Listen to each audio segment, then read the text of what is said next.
ഈ വീഡിയോയിൽ ആദ്യമേ തന്നെ സന്തോഷകരമായ ഒരു വാർത്തയാണ്. ISRO നമ്മളുടെ നേവൽ സെക്യൂരിറ്റി മിലിറ്ററി പർപ്പസിന് വേണ്ടിയിട്ടുള്ള സാറ്റലൈറ്റ് ഓർബിറ്റിൽ കൃത്യമായിട്ട് പ്ലേസ് ചെയ്തിട്ടുണ്ട്. അത് 2-ാം തീയതി ഇന്നലെ വൈകുന്നേരം 5:30-ക്കാണ് നമ്മളതിൻ്റെ ലോഞ്ചിങ് പ്ലാൻ ചെയ്തിരുന്നത്. അത് ഷെഡ്യൂൾ ചെയ്തിരുന്ന ആ ഒരു ടൈം പ്രകാരം ആ ലോഞ്ചിങ് പ്രോപ്പറായിട്ട് നമ്മൾ എസ്കലേറ്റ് ചെയ്തു. ആ സാറ്റലൈറ്റിനെ കൃത്യമായിട്ട് ഓർബിറ്റിൽ എത്തിച്ചിട്ടുണ്ട്. ശരിക്കും നമ്മൾ അയച്ചതിൽ ഏറ്റവും ഭാരം കൂടിയ ഒരു സാറ്റലൈറ്റ് ആയിരുന്നു. 4410 കിലോഗ്രാമാണ് അതിൻ്റെ വെയിറ്റ്. മാസീവ് ആയിട്ടുള്ള ഒരു ലോഞ്ചിങ് തന്നെയായിരുന്നു. ഇത് മെയിനായിട്ട് നമ്മൾ നേവൽ പർപ്പസ് എന്ന് പറയുന്നെങ്കിലും ഒരുപാട് കോൺഫിഡൻഷ്യൽ ആയിട്ടുള്ള ഇന്ത്യയുടെ സെക്യൂരിറ്റിക്ക്, നാഷണൽ സെക്യൂരിറ്റിക്ക് ഉപകാരപ്രദമാകുന്ന രീതിയിൽ പലതരത്തിലുള്ള ടെക്നോളജി ഇതിനകത്ത് ഇൻബിൽഡ് ചെയ്തിട്ടുണ്ട്.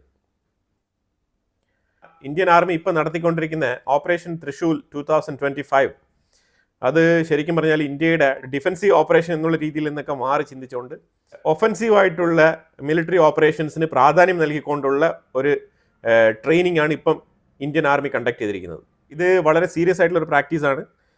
പാകിസ്ഥാൻ വിചാരിക്കുന്ന പോലെ നോർമലി നമ്മൾ നടത്തുന്ന ഒരു മിലിറ്ററി എക്സസൈസ് അല്ല ഇപ്പം നമ്മൾ നടത്തിക്കൊണ്ടിരിക്കുന്നത്. പാകിസ്ഥാന് കാര്യം മനസ്സിലാവണമെന്നുണ്ടെങ്കിൽ ഏതെങ്കിലും തരത്തിൽ ഇന്ത്യൻ ആർമിയെ ഡിസ്റ്റർബ് ചെയ്യുന്ന രീതിയിൽ, അതായത് ഈ തൃശൂൽ 2025 ഡിസ്റ്റർബ് ചെയ്യുന്ന രീതിയിൽ ഏതെങ്കിലും ഒരു ചെറിയ ആക്ടിവിറ്റി പാകിസ്ഥാൻ്റെ സൈഡിൽ നിന്നും ഉണ്ടായാൽ പോലും ഇന്ത്യ തൂത്തുപിറക്കി അടിച്ചങ്ങ് കൈ കൊടുക്കും. അതാണ് മനസ്സിലാക്കേണ്ടത്. അപ്പോൾ എന്തായാലും ഈ ഒരു സാഹചര്യത്തിൽ പാകിസ്ഥാനും അവരുടെ ആ ഒരു നോട്ടം പ്രഖ്യാപിച്ചിട്ടുണ്ടായിരുന്നല്ലോ. സർക്രീക്ക് റീജിയനിൽ തന്നെ അവരുടെ സൈഡിൽ ഇന്ത്യൻ ബോർഡറിൻ്റെ അപ്പുറത്ത് അവിടെ നിന്നും അവർ 2 നേവൽ മിസൈലുകളൊക്കെ ഫയർ ചെയ്തുകൊണ്ട് അവർ മിലിറ്ററി ഡ്രിൽ നടത്തുന്നതായിട്ടുള്ള ചെറിയ സൂചനകളൊക്കെ കാണിക്കുന്നുണ്ട്. പക്ഷേ 2-ൽ കൂടുതൽ ഫയർ ചെയ്യാനുള്ള കപ്പാസിറ്റി അവർക്കില്ല. കാരണം സാമ്പത്തിക ശേഷിയില്ല. അതാണ്, ഇത് ഫയർ ചെയ്ത് തീർക്കുന്ന സാധനം വീണ്ടും വാങ്ങിക്കണ്ടേ, റീഫിൽ ചെയ്യണ്ടേ, അതിനുള്ള സ്റ്റോക്കില്ല. അതാണ് പ്രധാനപ്പെട്ട പ്രശ്നം. പാകിസ്ഥാൻ കരച്ചിൽ തുടങ്ങിയിട്ടുണ്ട്. ഇന്ത്യയുടെ ആ ഒരു ഇൻഡസ് വാട്ടർ റിവർ അത് തടയുന്നത് അത്ര ശരിയല്ല. പാകിസ്ഥാൻ അഗ്രികൾച്ചർ മേഖലയുമായിട്ട് ബന്ധപ്പെട്ട് ഭയങ്കര കൺഫ്യൂഷനിലാണ്, വേവലാതിയിലുമാണ്. അതായത് അവർക്ക് വെപ്രാളമാണ്. ഇപ്പം അഗ്രികൾച്ചർ ചെയ്താൽ എന്തെങ്കിലുമൊക്കെ നടക്കുമോ, ഇല്ലെങ്കിൽ ഇന്ത്യ കൃത്യസമയത്ത് വെള്ളം തടഞ്ഞു വെക്കുമോ, തുറന്നു വിടുവോ, ഇതിനെക്കുറിച്ചുള്ള ഒരു രീതിയിലുള്ള ധാരണയും ഇല്ലാത്തത് കൊണ്ട് തന്നെ അഗ്രികൾച്ചർ മേഖല ഒരു അൺസർട്ടനിറ്റിയിലേക്കാണ് എന്നാണ് പാകിസ്ഥാൻ്റെ പ്രധാനമന്ത്രി ഷഹബാസ് ഷെരീഫ് പറഞ്ഞിരിക്കുന്നത്. ഇതെല്ലാം ഒരു സൈഡിലുണ്ടെങ്കിലും അടുത്ത് പറയാൻ പോകുന്നത് വളരെ ഇമ്പോർട്ടൻ്റ് ആയിട്ടുള്ള ഒരു വിഷയമാണ്. ട്രംപിൻ്റെ അനുയായികളായിട്ടുള്ള മെഗാ സപ്പോർട്ടേഴ്സ് ഈ ടീം അമേരിക്കയിൽ പ്രത്യേകിച്ച് സ്കോട്ട് ബെസൻറ്റുമായിട്ടൊക്കെ ചേർന്നുകൊണ്ട്, ഈ സ്കോട്ട് ബെസൻറ്റ് എന്ന് പറഞ്ഞാൽ അയാളുടെ ചെറിയൊരു ബാക്ക്ഗ്രൗണ്ട് പറയുകയാണെന്നുണ്ടെങ്കിൽ 1991 മുതലേ ജോർജ് സോറോസുമായിട്ട് ചേർന്ന് ഇക്വിറ്റി ഫണ്ടുകളായാലും ശരി തന്നെ, അതേപോലെ ഹെഡ്ജ് ഫണ്ടൊക്കെ മാനേജ് ചെയ്യുന്നതിൽ വളരെയധികം എക്സ്ചേഞ്ച് റേറ്റൊക്കെ വളരെ കൃത്യമായിട്ട് സ്റ്റഡി ചെയ്ത് വിലയിരുത്തൽ നടത്തി ഫണ്ടുകളൊക്കെ പല സ്ഥലങ്ങളിലും പ്ലേസ് ചെയ്ത് നല്ല രീതിയിൽ റവന്യൂ ഗെയിൻ ചെയ്ത നോളജ് ഉള്ളൊരു പേഴ്സണാണ് സ്കോട്ട് ബെസൻറ്റ്. അത് നമുക്ക് പറയാതിരിക്കാൻ വയ്യ. പക്ഷേ ഇപ്പം നിലവിൽ അയാൾ ട്രഷറി സെക്രട്ടറി ആയിട്ട് ഇരുന്നുകൊണ്ട് എന്താണ് കാണിച്ചു കൂട്ടുന്നത് പറഞ്ഞു കഴിഞ്ഞാൽ ട്രംപിൻ്റെ ആഗ്രഹത്തിനൊത്ത് അയാളെ തുള്ളുകയാണ്. അതാണ് ചെയ്തുകൊണ്ടിരിക്കുന്നത്. അപ്പോൾ ഇതിനുള്ള പ്രത്യാഘാതങ്ങൾ എന്താണെന്ന് പറഞ്ഞു കഴിഞ്ഞാൽ ഈ ഇത്തരം രീതിയിൽ, അതായത് UK എക്സ്ചേഞ്ച് റേറ്റൊക്കെ പൊട്ടിച്ച് പാളിസാക്കി കൈ കൊടുത്ത ഒരു ഹിസ്റ്റോറിക്കൽ ബാക്ക്ഗ്രൗണ്ട് ഉള്ള വ്യക്തിയാണ് സ്കോട്ട് ബെസൻറ്റ്, ജോർജ് സോറസ് പോലത്തെ ആൾക്കാരൊക്കെ. അപ്പോൾ അന്നത്തെ സമയത്തുള്ള കാര്യങ്ങളാണ് ഞാൻ പറയുന്നത്. 90s സ്കോട്ട് ബെസൻറ്റ് ആ രീതിയിൽ നമ്പേഴ്സിൽ വളരെ വ്യക്തമായ ധാരണയുള്ള ആളാണ്. എന്നിട്ടാണ് പുള്ളിക്കാരൻ പറഞ്ഞിരിക്കുന്നത് ചൈനയുമായിട്ട് നമ്മൾ വലിയ രീതിയിൽ കച്ചവടം ചെയ്യുന്നില്ല. കാരണം ചൈന അമേരിക്കയ്ക്കെതിരെ 35% താരിഫാണ് ചാർജ് ചെയ്യുന്നത്. പക്ഷേ അമേരിക്ക ചൈനയ്ക്കെതിരെ 47% ഇപ്പോൾ ചാർജ് ചെയ്യുന്നത്. നിലവിൽ 57 ചാർജ് ചെയ്തുകൊണ്ടിരുന്നത്. ഇത് നമ്മൾ ഒരുപാട് വീഡിയോയിൽ ആവർത്തിച്ച് പറഞ്ഞിട്ടുണ്ടെങ്കിലും ഇതിപ്പോൾ ഇവിടെ പറയേണ്ട സാഹചര്യം എന്താണെന്ന് പറഞ്ഞാൽ ഈ സ്കോട്ട് ബെസൻറ്റിന് വളരെ വ്യക്തമായിട്ട് അറിയാം ഈ 47% അമേരിക്കക്കാരാണ് പേ ചെയ്യുന്നുള്ളതും. നേരെ മറിച്ച് ചൈനയുടെ ജനങ്ങളും ചൈനയുടെ കമ്പനികൾ, അതായത് ചൈനയുടെ കമ്പനി അമേരിക്കയിൽ നിന്നോ അല്ലെങ്കിൽ ഗ്ലോബലി എവിടെന്നെങ്കിലൊക്കെ സാധനങ്ങൾ ഇറക്കുന്നെങ്കിൽ അതിൻ്റെ താരിഫ് അവർ എത്ര പേ ചെയ്യാൻ പറ്റും, അവരുടെ പോക്കറ്റിൻ്റെ ആ ഒരു കനം അനുസരിച്ചിട്ടാണ് ചൈന ചാർജ് ചെയ്തിരിക്കുന്നത്. അല്ലാതെ അമേരിക്കയ്ക്കെതിരെയല്ല ചൈന താരിഫ് ഇട്ടിരിക്കുന്നത്. അമേരിക്കയ്ക്കെതിരെ ചൈന താരിഫ് ഇടുന്നെങ്കിൽ അമേരിക്കൻ പ്രോഡക്റ്റിന് 100-150 ഇടാൻ ചൈനയ്ക്കും അറിയാം. പക്ഷേ ചൈന എന്തുകൊണ്ടാണ് അവരുടെ ബിസിനസ് നല്ല രീതിയിൽ നടക്കണമെന്ന് പറഞ്ഞിട്ടുള്ള ആ ഒരു കരുതലുള്ളത് കൊണ്ട് ആ ജനങ്ങൾക്ക് എത്രയാണോ പേ ചെയ്യാനുള്ള കപ്പാസിറ്റി അതിനനുസരിച്ച് 35% ചാർജ് ചെയ്യുന്നു. പ്രത്യേകിച്ചും ചൈനയ്ക്കുള്ളിൽ ഇല്ലാത്ത സാധനങ്ങൾക്കാണ് ഏറ്റവും കുറവ് താരിഫ് അവർ ചാർജ് ചെയ്യുന്നത്. കാരണം ആ സാധനം അനിവാര്യമാണ്. അതുകൊണ്ടാണ്, ആ ബേസിസിലാണ് താരിഫ്. അല്ലാതെ അടക്കി പിടിച്ചിട്ട് ഇന്ന രാജ്യത്തിന് ഇത്ര താരിഫ് എന്നുള്ളതല്ല. പ്രോഡക്റ്റ് വൈസ് താരിഫാണ്. ഇന്ത്യയിലും പ്രോഡക്റ്റ് വൈസ് താരിഫാണ്. അപ്പോൾ ലോകരാജ്യങ്ങളെല്ലാം ഈ രീതിയിൽ ചിന്തിക്കുമ്പോൾ ട്രംപ് മാത്രം തലതിരിഞ്ഞ് ചിന്തിച്ചുകൊണ്ട് അമേരിക്കൻ ജനങ്ങൾക്ക് തീർത്താൽ തീരാത്തത്രയും ബാധ്യത വരുത്തി വെക്കുകയാണ് ഡൊണാൾഡ് ട്രംപ് ചെയ്തുകൊണ്ടിരിക്കുന്നത്. ഫോർ എക്സാമ്പിൾ, ഞാനിപ്പോൾ ഒരു ഇൻഷുറൻസ് ചാർട്ട് ഞാനിവിടെ വെക്കാം. അതായത് 2025 ട്രംപ് വരുന്നതിന് മുമ്പ്, ട്രംപ് ഫെബ്രുവരിയിലാണല്ലോ പൊസിഷനിൽ വരുന്നത്, നവംബറിൽ വിജയിച്ചെങ്കിലും. അപ്പോൾ ആ ജനുവരിയോടുകൂടി തന്നെ ഈ നെക്സ്റ്റ് ഇയറിലേക്കുള്ള 2025 ഇൻഷുറൻസ് എല്ലാം ജനങ്ങൾ റിന്യൂ ചെയ്ത് കഴിഞ്ഞു, അമേരിക്കൻ സിറ്റിസൺസ്. അപ്പോൾ അതായത് ഇനി 2026 ഇൻഷുറൻസ് കോസ്റ്റിൻ്റെ തുക എത്രയാണ് അടയ്ക്കേണ്ടത്, ആ പ്രീമിയം, ആ എക്സ്പെൻസസ്, അതിനെക്കുറിച്ചുള്ളൊരു ചാർട്ട് പുറത്തു വന്നിട്ടുണ്ട്. ആ ചാർട്ടിൽ പറയുന്നത് വെച്ചാൽ ജസ്റ്റ് 2-3 മാത്രം ഞാനിവിടെ ചൂണ്ടിക്കാണിക്കാം, എന്നിട്ട് ചാർട്ട് ഞാനിവിടെ സൈഡിൽ കാണിക്കാം. നിങ്ങൾക്ക് ആവശ്യമുണ്ടെങ്കിൽ നിങ്ങളൊന്ന് ജസ്റ്റ് പോസ് ചെയ്തിട്ട് നോക്കിയാൽ മതി, നിങ്ങൾക്ക് മനസ്സിലാക്കാൻ പറ്റും ആ റേറ്റിൻ്റെ ഡിഫറൻസ് എത്രയാണെന്നുള്ളത്. ഇത് ജസ്റ്റ് ന്യൂയോർക്കിൽ മാത്രമുള്ള ആ പ്രൊവിൻസുകൾ എന്ന് വേണമെങ്കിൽ പറയാം, ചെറിയ ചെറിയ നമ്മളുടെ ഡിസ്ട്രിക്റ്റുകൾ പോലത്തെ ആ ഒരു ഏരിയ. അപ്പോൾ ഈ ന്യൂയോർക്കിൽ മാത്രമുള്ള കാര്യമാണ് ഞാനിവിടെ പറയുന്നത്. ഇതിനകത്ത് പ്ലാറ്റ്സ്ബർഗ് നോർത്ത് കൺട്രി അവർ 2025 പേ ചെയ്തിരുന്നത് $124.44 പ്രീമിയം പേ ചെയ്തിരുന്നത്. 2026 നെക്സ്റ്റ് ഇയറിലേക്ക് വേണ്ടിയിട്ട് അവർ അടയ്ക്കേണ്ട തുക $1158. എത്ര മടങ്ങാണ് ഇതിൻ്റെ വർധനവ് എന്നുള്ളത് ജസ്റ്റ് നിങ്ങളൊന്ന് ആലോചിച്ചാൽ മതി. ഇത് ട്രംപ് വന്നതിന് ശേഷമാണ്, അതായത് ബിഫോർ ട്രംപ്, ആഫ്റ്റർ ട്രംപ്, ട്രംപിന് മുമ്പും ട്രംപ് വന്നതിന് ശേഷവും. എന്നിട്ടും മെഡിക്കൽ എയ്ഡ് പാക്കേജ് ബില്ലിൽ ഉൾപ്പെടുത്താത്തത് കൊണ്ടാണ് ഇപ്പം ഗവൺമെൻറ് ഷട്ട് ഡൗൺ ചെയ്ത് വെച്ചിരിക്കുന്നത്. ആ ഷട്ട് ഡൗൺ മാറ്റാൻ വേണ്ടിയിട്ടുള്ള യാതൊരു നീക്കവും ഡൊണാൾഡ് ട്രംപ് ചെയ്യുന്നില്ല എന്നുള്ളതാണ് യാഥാർത്ഥ്യം.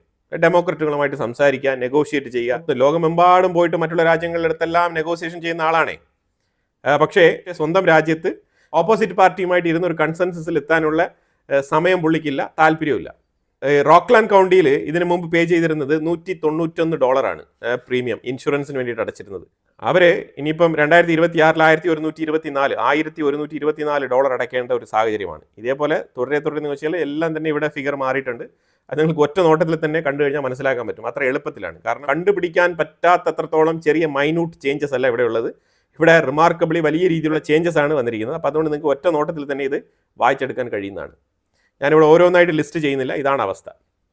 ഇനി ട്രംപിൻ്റെ മെഗാ ടീമുകൾ വലിയ രീതിയിൽ ട്രംപും ഷീ ജിൻപിങ്ങും തമ്മിൽ നടത്തിയ ചർച്ചയെ ഭയങ്കരമായിട്ട് പ്രൊമോട്ട് ചെയ്ത് സംസാരിക്കുന്നുണ്ട്. പക്ഷേ ട്രംപ് കള്ളമാണ് പറഞ്ഞുകൊണ്ടിരിക്കുന്നത്.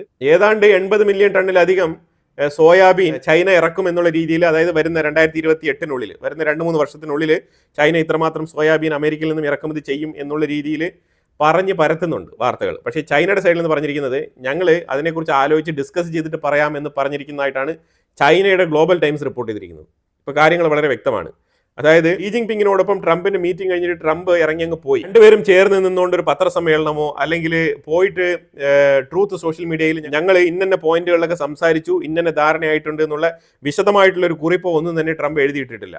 അതായത് മറ്റുള്ള രാജ്യങ്ങളുമായിട്ട് ഏത് രീതിയിൽ ചർച്ച നടത്തിയാലും ഉടനെ തന്നെ കുറിപ്പ് എഴുതിയിടുന്ന ട്രംപാണ്. ഇത്തവണ വീമ്പിളക്കാൻ നിന്നില്ല. അതായത് ട്രംപിന്റെ പരാജയം തികച്ചും നമുക്ക് മനസ്സിലാക്കാൻ പറ്റുന്നുണ്ട്. ട്രംപ് ചൈനയെ സോപ്പിടാൻ വേണ്ടിയിട്ട് ഒരു ടെർമിനോളജി യൂസ് ചെയ്തായിരുന്നു, G2. അതായത് ഇപ്പോൾ G20, G7 എന്നൊക്കെ ഉണ്ടല്ലോ, അതേപോലെ G2. അതായത് അമേരിക്കയും ചൈനയും തമ്മിലുള്ള ആ ഒരു ഡീലിങ്ങിനെ G2 എന്ന് വിശേഷിപ്പിച്ച് ചൈനയെ സോപ്പിടുന്ന ഒരു ട്രംപിനെയാണ് കാണാൻ കഴിഞ്ഞത്. ഇതാണ് ട്രംപ് കാണിച്ച പരിപാടി. എന്നിട്ട് ട്രംപ് ചൈന ഡോളറിനെതിരെ ഉയർത്തുന്ന വെല്ലുവിളിയെക്കുറിച്ച് ചൈന എടുത്ത് സംസാരിച്ചിട്ടില്ല. രണ്ടാമത് നാഷണൽ സെക്യൂരിറ്റിയുടെ ഭാഗമായിട്ട് ചൈന അമേരിക്കയുടെ ഉള്ളിൽ സ്ഥലം വാങ്ങിക്കൂട്ടുന്നുണ്ട്, അതിനെക്കുറിച്ച് സംസാരിച്ചിട്ടില്ല. അതായത് ചുരുക്കി പറഞ്ഞാൽ സംസാരിക്കേണ്ട വിഷയങ്ങളോ അഡ്രസ്സ് ചെയ്യേണ്ട വിഷയങ്ങളോ ഒന്നും തന്നെ ചൈനയുടെ അടുത്ത് ട്രംപ് സംസാരിച്ചില്ല, മിണ്ടിയിട്ടില്ല. അതുപോലെ തന്നെ റഷ്യയുമായിട്ട് ബന്ധപ്പെട്ട വിഷയങ്ങൾ, അത് റഷ്യക്ക് ഡ്യുവൽ യൂസേജ് പ്രോഡക്റ്റ് കയറ്റുമതി ചെയ്യുന്നതുമായിട്ട് ബന്ധപ്പെട്ട വിഷയം ചർച്ച ചെയ്തിട്ടില്ല. റഷ്യയുടെ അടുത്ത് നിന്ന് റഷ്യൻ ഓയിൽ വാങ്ങിക്കുന്നതുമായിട്ട് ബന്ധപ്പെട്ട വിഷയത്തിൽ ഒരു കാര്യവും പറഞ്ഞിട്ടില്ല. ഇതൊക്കെയാണല്ലോ ഗ്ലോബലി ട്രംപ് ചൈനയെക്കുറിച്ച് എപ്പോഴും പറഞ്ഞ് പെരുപ്പിച്ച് കാണിക്കുന്ന വിഷയങ്ങൾ. ഇതിനെക്കുറിച്ച് കമാന്ന് പറഞ്ഞൊരു അക്ഷരം മിണ്ടിയിട്ടില്ല ട്രംപ്. പിന്നെ എന്തിനു വേണ്ടിയിട്ടാണാവോ ചൈനയിൽ ഷീ ജിൻപിങ്ങിനെ കാണാൻ പോയത്? ഈ സോയാബീൻ കുറിച്ച് മേടിക്കണം എന്ന് പറഞ്ഞിട്ടാണ്. സോയാബീനിലെ ഇപ്പം നിലവിലുള്ള അവസ്ഥ എന്താണെന്ന് പറഞ്ഞാൽ അമേരിക്കയുടെ ഉള്ളിൽ ഇപ്പം ഫോർ എക്സാമ്പിൾ അവർക്ക് 50 ടൺ മതി എന്നുണ്ടെങ്കിൽ അതിൻ്റെ ഇരട്ടിയാണ് അമേരിക്കയിൽ ഇതിൻ്റെ പ്രൊഡക്ഷൻ, ഉൽപ്പാദനം. കാരണം ഇവർ പല രാജ്യങ്ങൾക്കും കയറ്റി അയക്കാം എന്നുള്ള രീതിയിലാണ് ഇത് ഉൽപ്പാദിപ്പിക്കുന്നത്. മെയിനായിട്ട് ചൈനയെ പോലത്തെ രാജ്യങ്ങളാണ് ഈ സോയാബീൻ ഏറ്റവും കൂടുതൽ ഉപയോഗിക്കുന്നത്. തോഫു ആയിട്ടും അതേപോലെ സോയാബീൻ സോസുമായിട്ടൊക്കെ അവർ പല രീതിയിൽ ഉപയോഗിക്കുന്നുണ്ട്. ഇത്തരത്തിലുള്ള ഫുഡ് പ്രോഡക്റ്റുകൾ ഈ ഈസ്റ്റ് ഏഷ്യൻ രാജ്യങ്ങളാണ് ഏറ്റവും കൂടുതൽ ഉപയോഗിക്കുന്നത്. അപ്പോൾ ചൈന അതിൽ നമ്പർ 1 ആണ്.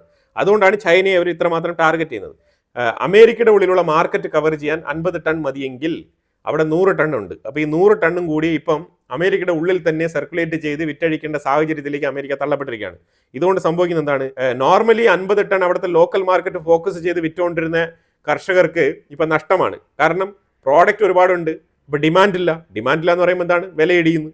അപ്പോൾ കഷ്ടപ്പെട്ട് ഉൽപ്പാദിപ്പിച്ച് തുച്ഛമായ വിലയ്ക്ക് വിറ്റിട്ട് ലാഭമില്ലാതിരിക്കേണ്ട ഒരു അവസ്ഥയാണ് സോയാബീൻ കർഷകർക്ക് ഇപ്പം അമേരിക്കയുടെ ഉള്ളിൽ നേരിടുന്നത്. അതിനെ മാനേജ് ചെയ്യാൻ വേണ്ടിയിട്ടാണ് ട്രംപ് ഷീ ജിൻപിങ്ങുമായിട്ട് സംസാരിച്ചിട്ടുണ്ട്, അപ്പോൾ അതുകൊണ്ട് സോയാബീനിന് ധാരാളം കയറ്റി അയക്കാം, നിങ്ങൾക്ക് യാതൊരു പ്രശ്നമില്ല എന്നുള്ള രീതിയിൽ അമേരിക്കൻ ഫാമേഴ്സിനെ, പ്രത്യേകിച്ച് സോയാബീൻ ഫാമേഴ്സിനെ തെറ്റിദ്ധരിപ്പിച്ചുകൊണ്ടുള്ള ഒരു വാർത്തയാണ് ട്രംപ് ഇപ്പോൾ സൃഷ്ടിച്ചിരിക്കുന്നത്. അതാണ് ഇപ്പോൾ നമുക്ക് മനസ്സിലാക്കാൻ പറ്റുന്നത്. അതിലിപ്പോൾ 12 മില്യൺ ടൺ ഇപ്പോൾ മേടിക്കാം എന്നുള്ളൊരു ധാരണയാണ് ആദ്യം പറഞ്ഞതായിട്ട് പറയുന്നത്. ഇതും തന്നെ ചൈന ചർച്ച നടത്തിയിട്ട് പറയാമെന്നാണ് പറഞ്ഞിരിക്കുന്നതായിട്ട് ചൈനയുടെ സൈഡിൽ നിന്ന് മനസ്സിലാക്കാൻ പറ്റുന്നത്. ട്രംപ് മീറ്റിംഗ് കഴിഞ്ഞ പാടെ എയർഫോഴ്സ് ഒന്നിൽ കയറി പൊടിയും തട്ടി അങ്ങ് പോയി. പക്ഷേ ഷീ ജിൻപിങ് സൗത്ത് കൊറിയയിൽ തുടരുകയുണ്ടായി. എന്നിട്ട് അവിടെ 2 ഇമ്പോർട്ടൻ്റ് ആയിട്ടുള്ള കാര്യങ്ങൾ പുള്ളി സംസാരിച്ചായിരുന്നു. അതിൽ ഒന്ന്, സൗത്ത് കൊറിയയുമായിട്ടുള്ള ഒരു ഡീൽ, അതായത് സൗത്ത് കൊറിയയുമായിട്ട് ചൈനയ്ക്ക് ഒരു ട്രേഡ് ഡീൽ സൈൻ ചെയ്തിട്ടുണ്ട്. അതുമായിട്ട് വലിയ രീതിയിലൊരു ചർച്ച അവിടെ നടത്തിയിട്ടുണ്ടായിരുന്നു. അതിൽ ചൈനീസ് കറൻസിയിൽ തന്നെ ഇനി സൗത്ത് കൊറിയ ചൈനയുമായിട്ട് വ്യാപാര ബന്ധത്തിൽ ഏർപ്പെടണം. ഈ ഒരു എഗ്രിമെൻ്റാണ് ഇപ്പോൾ സൗത്ത് കൊറിയയുമായിട്ട് വെച്ചിരിക്കുന്നത്.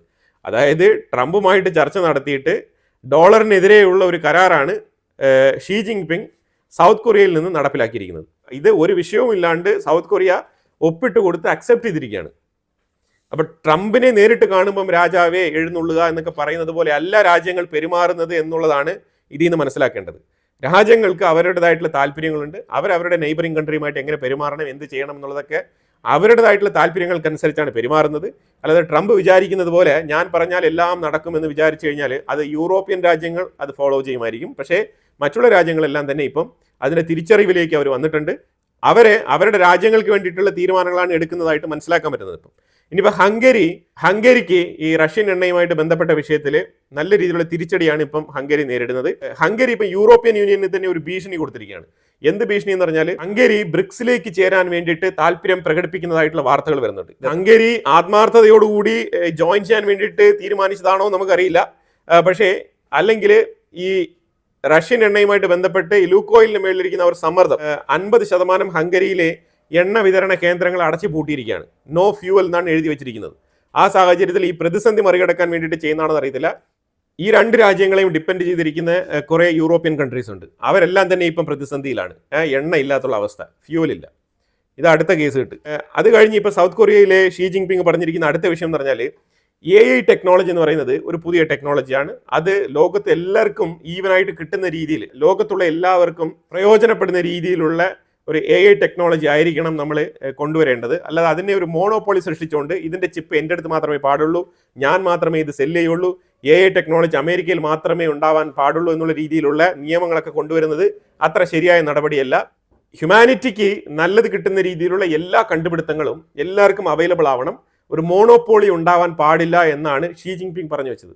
അത് വളരെ കേൾക്കുമ്പോൾ വളരെ വിശാലമായ കാഴ്ചപ്പാടുള്ള ഒരു നേതാവിൻ്റെ സംസാരം എന്ന് തോന്നുന്ന രീതിയിലാണ് നമുക്കത് മനസ്സിലാക്കാൻ പറ്റുന്നത്. പക്ഷേ ചൈനയ്ക്ക് പല കാര്യങ്ങളിലും മോണോപോളി ഉണ്ട്, അതില്ല എന്ന് നമുക്ക് പറയാൻ പറ്റില്ല. പിന്നെ ഷീ ജിൻപിങ് ഈ എപെക് എന്ന് പറഞ്ഞ ഈ ഒരു ഏഷ്യ എക്കണോമിക് സബ്മിറ്റ് സൗത്ത് കൊറിയയിൽ പങ്കെടുക്കുമ്പോൾ ആ ഒരു മീറ്റിങ്ങിനെ അഭിസംബോധന ചെയ്തുകൊണ്ട് പറഞ്ഞ ഒരു സ്റ്റേറ്റ്മെൻ്റ് ആണിത്. അപ്പോൾ മൊത്തത്തിൽ നമുക്കിപ്പോൾ ഇതിനെക്കുറിച്ച് പറയാനുള്ളതെന്ന് പറഞ്ഞാൽ ട്രംപിൻ്റെ ഈ ഒരു മീറ്റിംഗ് അടപടലം പൊളിഞ്ഞിരിക്കുകയാണെന്നാണ് മനസ്സിലാക്കാൻ പറ്റുന്നത്. പക്ഷേ ഈ മെഗാ അനുയായികൾ ഇതിനെ പെരുപ്പിച്ച് കാണിക്കാനും ട്രംപും ഷീ ജിൻപിങ്ങും തമ്മിലുള്ള ഭയങ്കരമായ സക്സസ് ആണെന്നുള്ള രീതിയിൽ വരുത്തി തീർക്കാൻ ശ്രമിക്കുന്നുണ്ട്. ഇനി ട്രംപ് ആവശ്യപ്പെട്ടത് അമേരിക്കൻ ഷിപ്പുകൾ ചൈനീസ് തീരത്ത് അടുക്കുന്ന സമയത്ത് അതിനൊരു ടാക്സ് ഉണ്ട്.